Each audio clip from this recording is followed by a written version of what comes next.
Today's guest, Beth Schillaci, left behind a 25 plus years of client work to follow a creative calling. And then life intervened, we'll just say. Life happens, right? Plans changed, the dream had to evolve.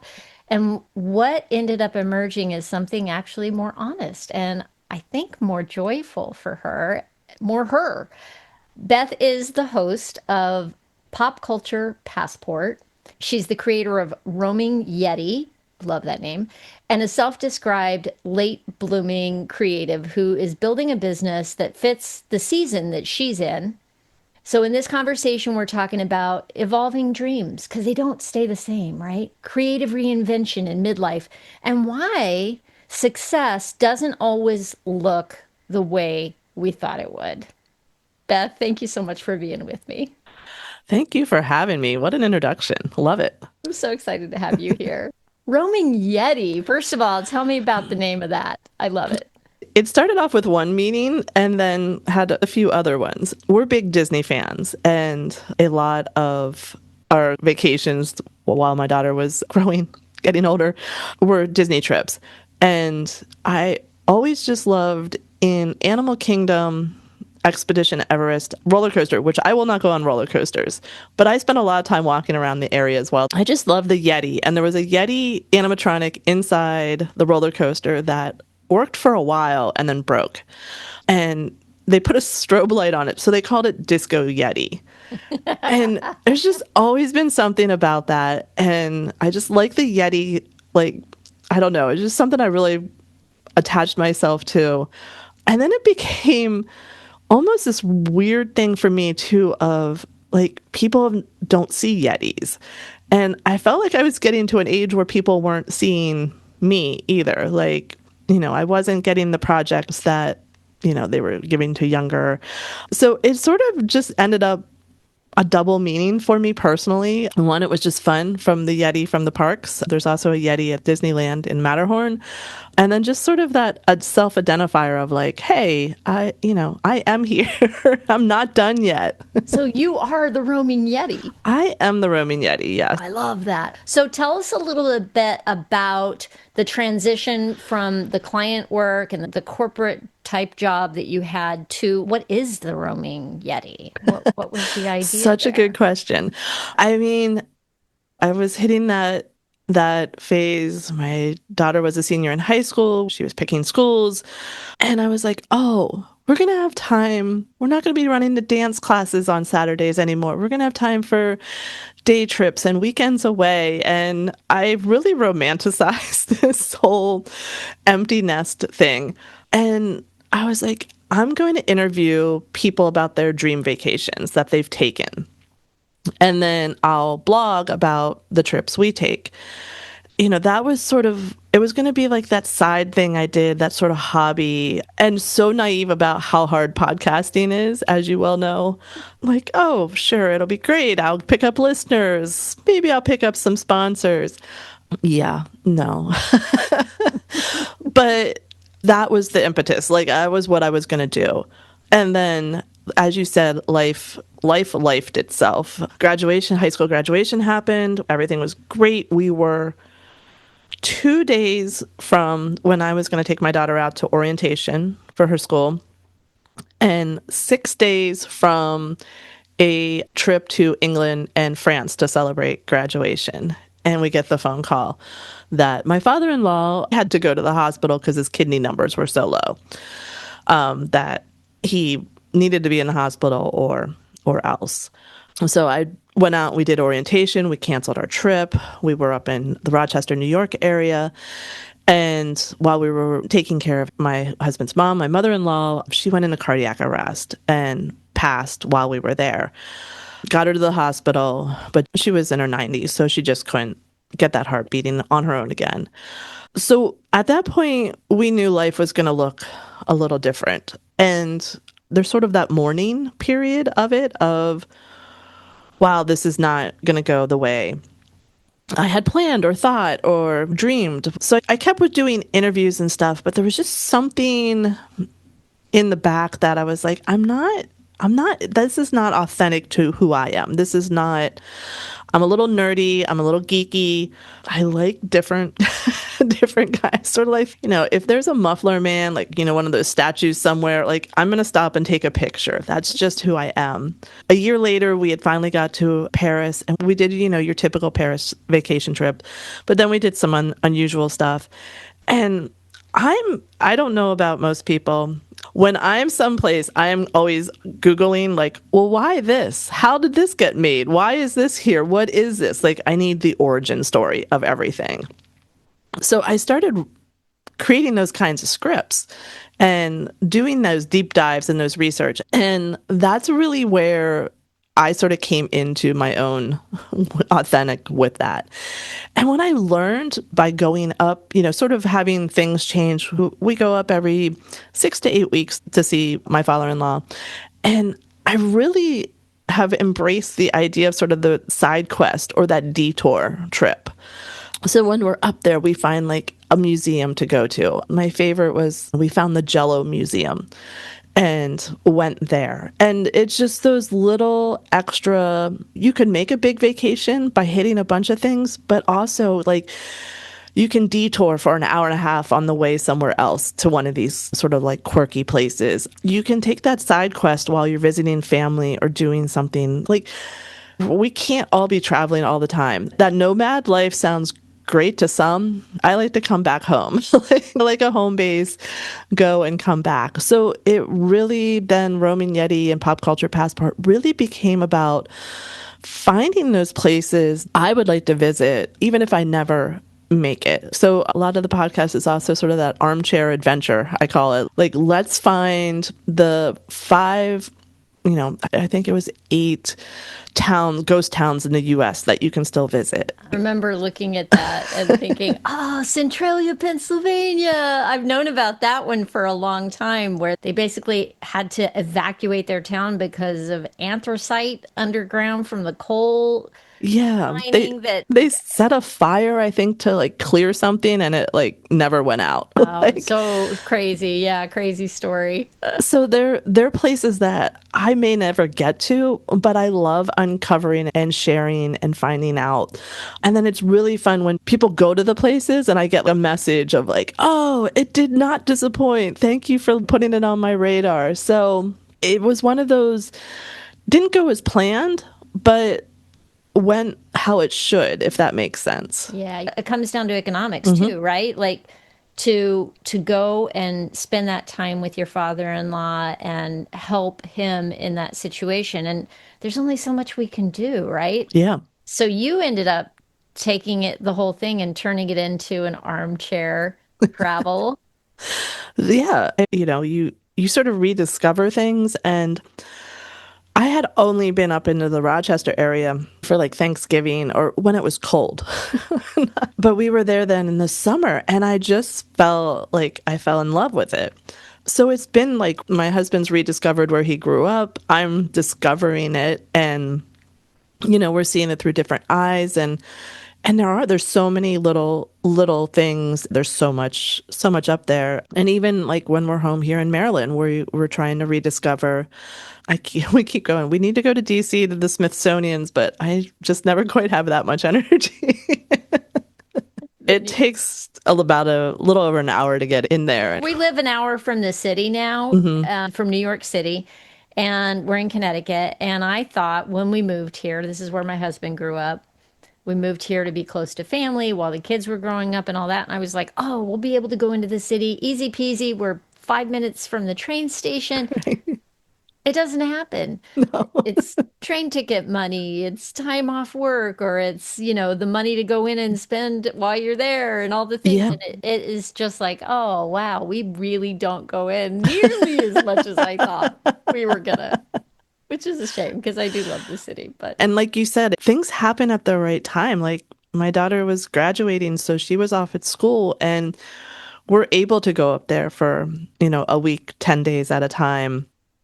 We've held on to his parents' house and his dad's in like one of those over 55. I mean, he's in his 90s, but he's completely independent. He's fully healthy again and stuff. But we downsized him. We wanted him to be around people. So he's in an apartment building, playing card games and stuff with everyone at night. So, but we go up to visit and we'll spend seven to 10 days. So that really, trying to get someone back and forth to college, that pretty much cuts into any extra travel time. But like I said, it's been fun to like do a lot of research and find these places. It's funny, there's even mental health benefits to planning the trip. Like there's actually a high involved in planning a trip because sometimes the trip is just so stressful.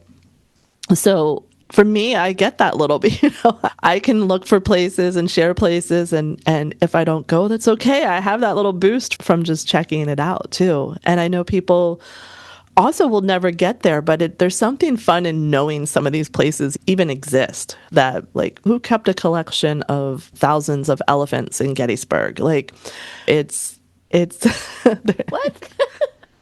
there is Mr. Ed's Elephant Museum and Candy Shop, I think is the official name.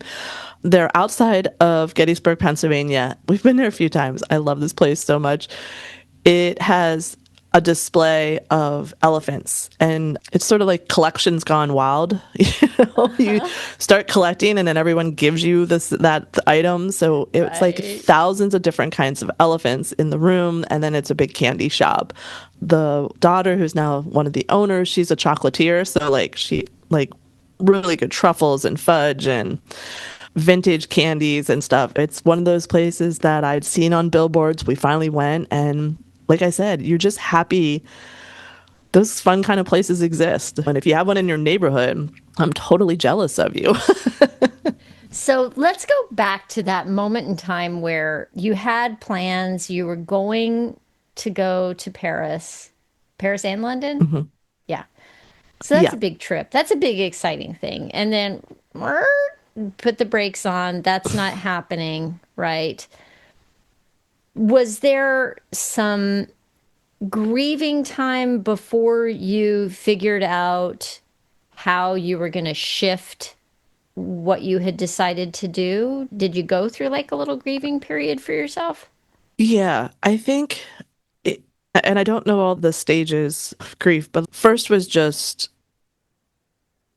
like almost like a shutdown motive, like get it done. Like things just needed taken care of because my father-in-law needed to be on dialysis for a while. So we just went into take care of everything mode and get our daughter off to college, try to have as normal of a summer as possible with her because she was up with us. And so there was just a lot of getting logistics taken care of.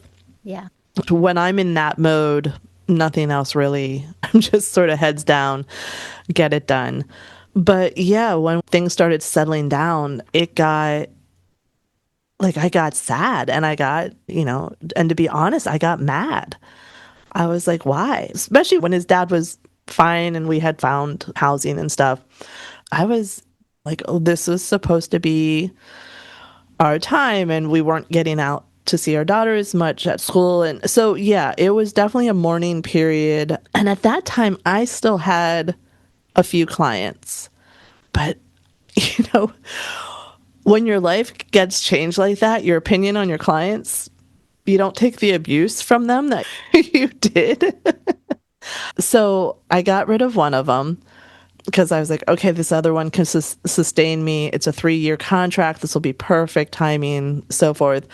And then they came to me and said, yeah, we can't afford you anymore. Mm-hmm. And I was like, great. So now I'm on a no revenue kind of thing. And so, yeah, it was like, whew, what is going on?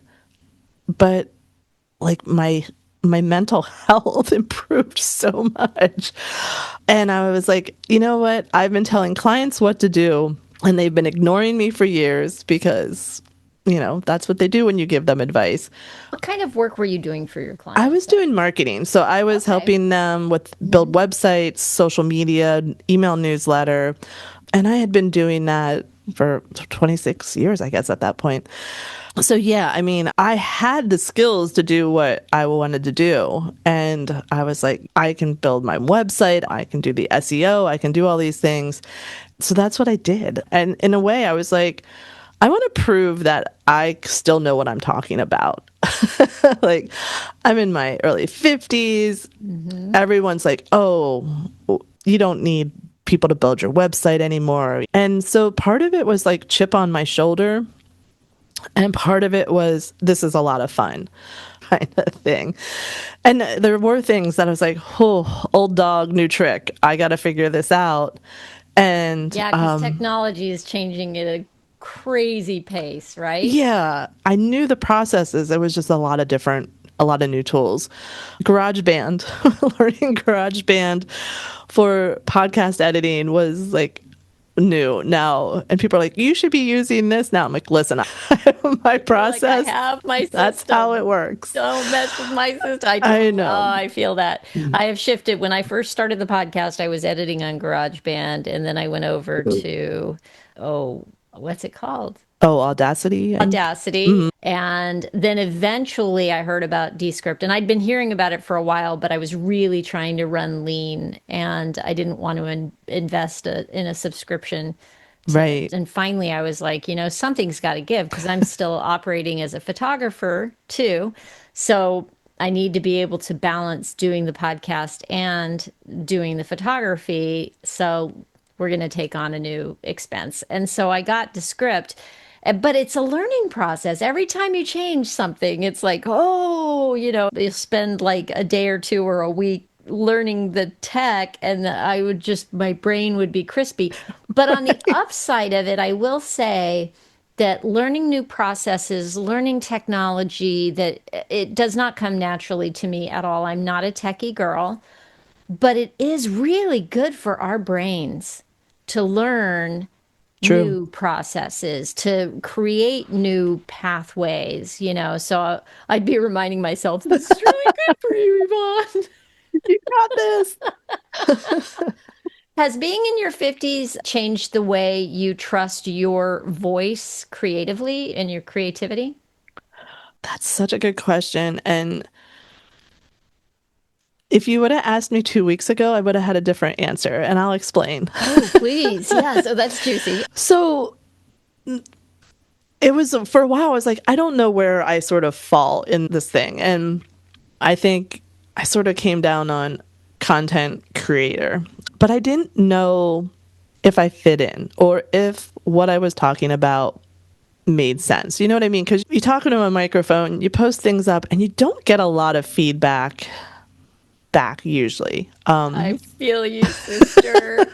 If you're listening right now, send me an email. Let Like, me know what please you think. find me on social and give me a comment. Exactly. So you're putting stuff out into the void, right? Right. So there was a travel show down in DC, and you could apply for media credentials. Huh. I'm like, you know what? We're available that weekend. Why not? I'll try. All right. And I got the content creator credentials. Uh-huh. So went down and had the little badge, said content creator. I was feeling very, very special, Right. but I did not fit in. I did not feel like I fit in with the rest of the influencers and content creators there. Tell me more about that because I feel you on so many levels, but tell me more about why you didn't feel like you fit in. A lot of it was imposter syndrome. In my mind, I was like, do I belong here? I'm not traveling around. I don't have thousands of, or even hundreds of followers. It's one of those like, am I legit? Like, do I know what I'm talking about? Will anyone get my niche? And so being at that show was very, I don't want to make it as big as transformational, but it really helped me realize I do belong. Like, I belong in those rooms.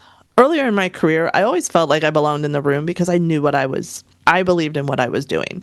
But we're down and people are doing their selfies and they want to be in the Jamaica booth and all the other like cruise lines and all the fancy Caribbean ones, all the influencers are going to. And I'm running to the Pigeon Forge Dollywood booth to have a conversation about there's like this crazy Jurassic boat ride they have in Pigeon Forge. But I've realized talking to people, having the podcast really puts you in a different frame of mind with a lot of the tourism groups that I talk to, because I'm not a trained journalist. I'm a trained marketer. But I take more of a journalistic view. If a museum comes on my podcast, I don't charge them to be there. If they would want to buy advertising to be a sponsor for all, that's fine. But I always led with like, hey, I would love to have you on here to talk about this, because I had done my research. I knew what I was wanted to talk to every group about. And just the feedback was so positive. And so now I feel like I do belong here. I'm a little different. I'm doing my things my own way. So yeah, it's one of those things I feel now more comfortable, but I needed that sort of face to face assurance. I think still, I don't think, care what age you are. If someone goes, "Oh, that's interesting about what you're talking about," that feels good, you know? Absolutely, it does. There's something validating about going to an experience like that and being in the room with other creators and seeing how you're different and seeing where the overlap is. I went to a podcaster conference this fall for the first time that was run by Mark Ronick. He was a guest on my podcast recently. And he only started producing these podcasting conferences in his 50s. And he does it a little bit differently. They're smaller. He's a podcasting producer and coach. And I applied to speak at the thing, and I felt that imposter syndrome that you're talking about because, yeah, I've been doing a podcast for close to 6 years now, but I'm not a podcast producer. I Right. know how to do what I do. Right. And I decided to go talk about the how do you stay in your authentic voice Mhm. when you're doing something, and that's what I'm hearing you talk about is what makes you different with the type of travel experience that you're talking about. You're doing research. It is armchair travel, right? Right. And Hmm. that's a lot of people enjoy armchair travel. I can't tell you how many things come up on my little Instagram feed where it's like all the hidden places to go in New York State. You didn't know this was a half an hour away from Right. from New York City, and go check this out. And I'm like, ooh, and I send it off to my husband, someday we're going, honey. Different things like that. There's such a service, I guess, is what I'm trying to say. And you do it. There's something about going and putting yourself there when you feel, even though you feel like an imposter, Hmm. which I certainly did going in as a speaker at a podcasting conference. But I was like, you know what? I'm on a panel discussion. I'm one of four people. We're all sharing our experience about what it is to use your authenticity to help get your message out, to help tell your story. And it was really validating to be there amongst other creators, and the energy of it was fantastic. And I realized I'm like, all right, I do know what I'm talking about. I've Yeah. I've earned my spot here because I have been doing this for 6 years, even though I still feel like an imposter. It's crazy. I mean, I think you always feel, because you want to, at least I feel like I always feel like an imposter because I always want to sort of get that next Yeah. step, next level. So I think that that's part of it. But That leads me to my next question because I wanted to okay. ask you this anyway. How do you define success in this season of life for yourself? Like, when do you know that enough is enough for the moment, right? Right. We always want the next thing, but am I being clear? No, you're clear. I'm thinking. I think for myself, I have different levels of success. I think I would love to say that financial was never in the equation, but you have to pay the bills. Like Yeah. hosting, there's hosting for the podcast, there's equipment, like there's things that you need to pay for. And so I think when I can get things a little more self-sustaining, that there will be that level of success. But in the intrinsic like view, I have to say being able to do what I want and say what I want and not have to get okay, not being told, yeah, that's great, but we're not doing that. That to me is a success. Listen, I talking to Mike about the Jello Museum. I mean, that's fun. It you know, I it feel you. Yes. yeah, I mean, it's Yes. hard. There's a lot, like, I think that's something that a lot of people don't may not understand is how much effort goes into like the research and when you're scripting and recording and editing and promoting. And so like I'm very much like, if you have a favorite creator out there, and it doesn't have to be me, but if you have a favorite creator, please support them, whether for free by liking stuff, sharing stuff, or if they have a membership, like, or a whatever. Like, if you have a favorite creator, Just they are, sharing yeah, people's posts, sharing it. commenting. Oh my goodness, that's a huge, Like like, a there are double little tap ways. on Instagram, like that, Yeah. that gets more seen. So yeah, I mean, to me, I feel lucky. I'll be honest, a little entitled. I get to sit here and talk about something like that. But I also know it's a way for people to relax, and they learn about a place. I'm now on like this mission of trying to get, they're called I'm learning all this industry talk now. So destination marketing organizations, but they're your tourism boards. Right. You're in a niche and this Oh, is actually something where you can monetize. right. Right. Yeah, because it was so interesting talking, like going up and saying, "Hey, what's the quirkiest thing you have in your jurisdiction?" Basically. And they would give me an answer. I was like, "No, that's Not quirky enough. that's not Is that not it? enough." Yeah. And like, I'm realizing they're not taking advantage of what they have, like, because they don't understand there's people that travel like that, or at least are looking, when they're at the main thing. Like, I've been doing Ohio research. So, say you're at the Rock and Roll Hall of Fame, you may not know that the house from the Christmas Story is down the street. And those are the things that I want tourism groups to really realize, the true, like, sort of quirky hidden gems and pop culture places they have, and that people want to visit them and they're just not being promoted. So, that's sort of where my new mission is from a business to business standpoint. But yeah, it all just sort of is coming together. And I don't know about you, but like, last year for me was a year of experimentation. Like, I tried this and then I tried that and didn't quite work there. So that moved. And I mean, that's a level of sort of luxury too, of being like, I was able to just sort of try stuff and go and make up my own mind and not have someone telling me. Like, I don't know. I think anytime you can be you and you're answering to you is pretty, in the grand scheme of things, pretty successful. Absolutely. And what I'm hearing in all that experimentation is playfulness. Yeah.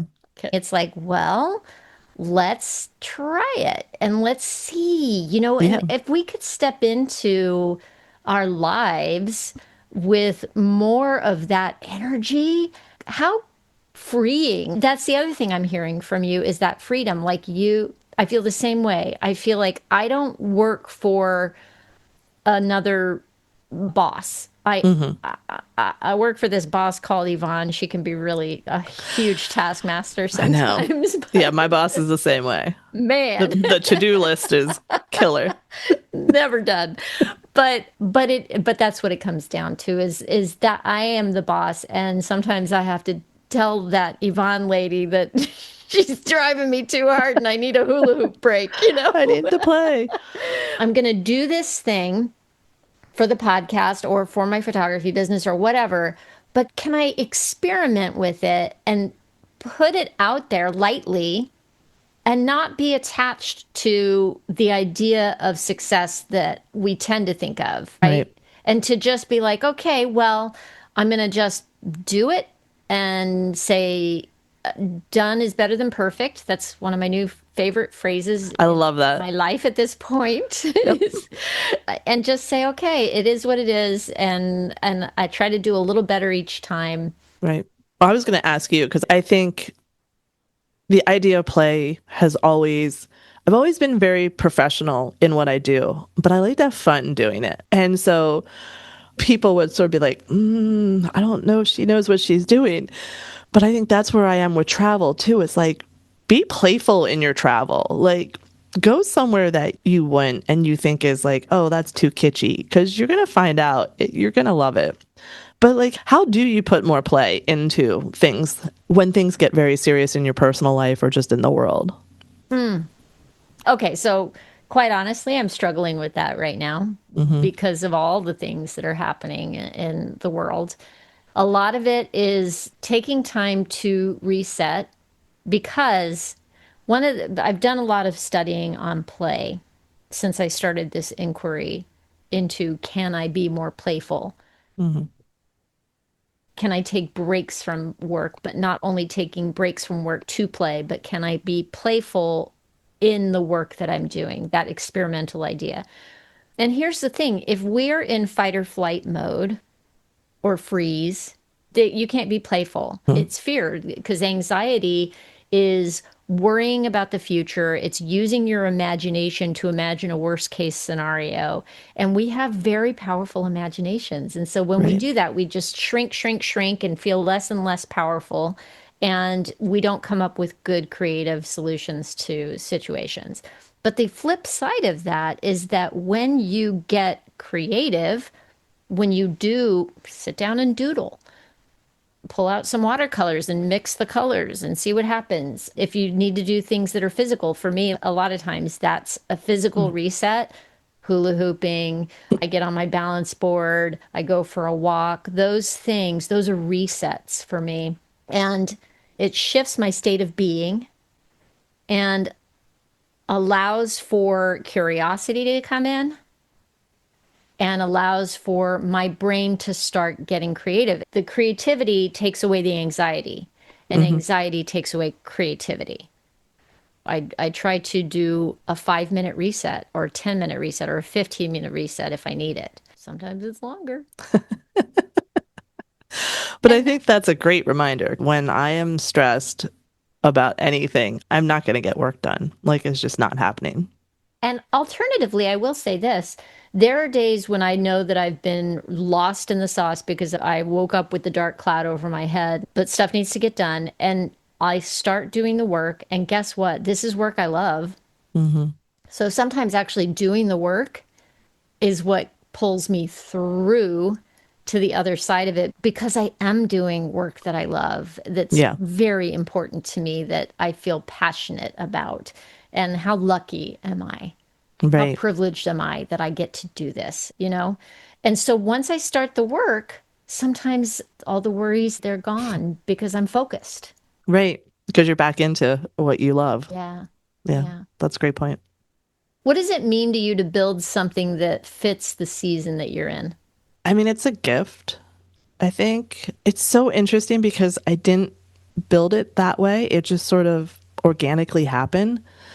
When doing the client work I did, I had a friend who always called it back of the house. Like, there's the Mm. front of the house hostess, and then there's the chefs in the back. And I've always sort of been a back of the house person. And this really forced me front of the house. And I like it. Like, Good. I'm not, you're never going to see me walking through a place talking into a camera, vlogging, because I don't have that skill. That is a skill. I want people to understand that's a gift and a skill to be able to remember what you're going to say, talking to a camera, walking through someplace. And so I know my limitations and I know what I'm good at. But yeah, it feels very comfortable. It's freeing. I know some people who it's an act and I watch them put it on, turn it on and turn it off. And this is just who I am. I've always been, the Marvel nerd or the Disney nerd or like if there's a Star Wars Star nerd Wars over nerd, here. if there's a dinosaur on the side of the road, I'm probably going to stop. So yeah, I like you know, if you theme your restaurant at like Christmas, I'm stopping in. Like, it's just, and food's always been important, so I've sort of introduced the snack society part of Roaming Yeti, where we talk about regional food. Ah, It's forced me back into. I used to love baking and stuff, so this has forced me back into cooking. Like I made whoopie pies because they're of Pennsylvania. I know Maine too. I know Maine. I hear you. There's a. watch I, out. This is a I know. throwdown. I grew up in Pennsylvania. They were Pennsylvania Dutch for me. And then I forget at what point I found out Maine claimed them as well. And I was like, what? Like, so I know. I'm not gonna get into a jet shark situation with whoopie pies here. But like that's who I am. I pull things from weird places, and some people like it, some people don't. And I think the beauty of being where I am is I don't care if you don't. Like, that's fine. There's someone Yeah, else for you. Like, right. and that's okay. That's what I'm learning too, is the word authentic. I know it's used so often, but it is true. There's not a better word for it, so I'm going to use it. Yeah. The more authentic you allow yourself to be around people and not try to manage how they're seeing you or people please or any of those things, but the more you let yourself be with as much joy and abandon and freedom as you can give it, you're going to attract the people that you're going to attract. And then the other people who are not your people, they're going to go on their way and they're going to go find the right fit for them. And that is beautiful. Right. That is like the gold of it, you know? Yeah. One last question for now. What is one belief that you've had to unlearn to fully step into this new season of your life? What is one belief? Wow. You're really closing with a doozy here. I know. That's why I Uh, decided it was going to be the last one. I was like, it's a big question. I think it had to be, I think it goes back to I belong in the room Mm, for this next phase. That whatever I've done in the past, that wisdom helps. It helps me make decisions faster than a lot of people probably. But I think it's that belief of I get this next shot, I belong here, and you know, we'll see where it goes. But I think it's just that this is my time and I belong here. that answer. Okay. Wonder Woman pose. Come on, girl. Bring it. Bring it. Gotta get the Wonder Woman. Seriously though, like that's been huge for me too. yeah. I can relate highly to that. And I think people Well, listening, society makes us think we don't, right. right? Hmm. They're like, your usefulness is done. And it's not. We're not. We Yeah. got a lot to offer. And as you were saying it, I was like, yeah, you've got this whole marketing background that is your unfair advantage. They Right. talk about that in business a lot, right? You have an unfair advantage as somebody who knows how to do marketing in the first place. Yeah. So now it's like taking what you've done for clients all those years and doing it for you. Right. Huzzah! Like, and that's scary.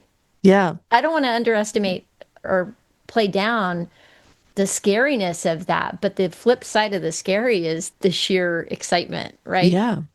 Yeah. And I think, there's times where you're like, "Oh, I'm too old for this. Right. Man, can I keep?" And then you realize, no, I'm just too wise for the noise of it. Like, this is my path. Everyone's telling me I need this rate card and I need this media kit. And I'm like, listen, I've never had that. I'm going to follow through what I'm following through with. If it works, good on me. If it doesn't, I'll shift and go try those other things. But I think you do have to trust that wisdom and your instinct of you do know more than you than other people right now, and go for it.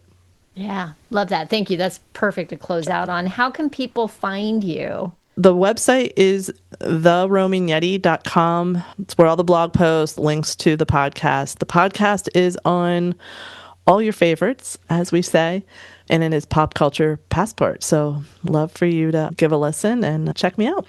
Absolutely. And I will have links in the show notes for anybody who is driving right now or whatever. Thanks. Thank you so much. For you listening right now, if this conversation was ticking some boxes for you and giving you aha moments, especially if you're in a season where your plans feel like they're shifting sand under your feet, your dreams look different than you imagined, or you might be questioning what success even means anymore, I'm hoping that this conversation reminded you of this. You are not behind, you're not doing it wrong. You may just be building something that actually fits your life right now. Midlife has a way of inviting us to trust our voice and to loosen our grip on the shoulds and follow curiosity instead of certainty. So, if you'd like more space to explore that through curiosity and play, I'd love to invite you to join the waitlist for the Play Shop. It's a guided experience that's designed to help you reconnect with that joy and your creativity and ease at whatever age you're at. So you'll find the link at, actually, you could just go to latebloomerliving.com/play. I'll have that in the show notes as well. If you liked this, please share it, subscribe, and thank you for spending this time with us. We'll see you next week. And until then, bloom like you mean it.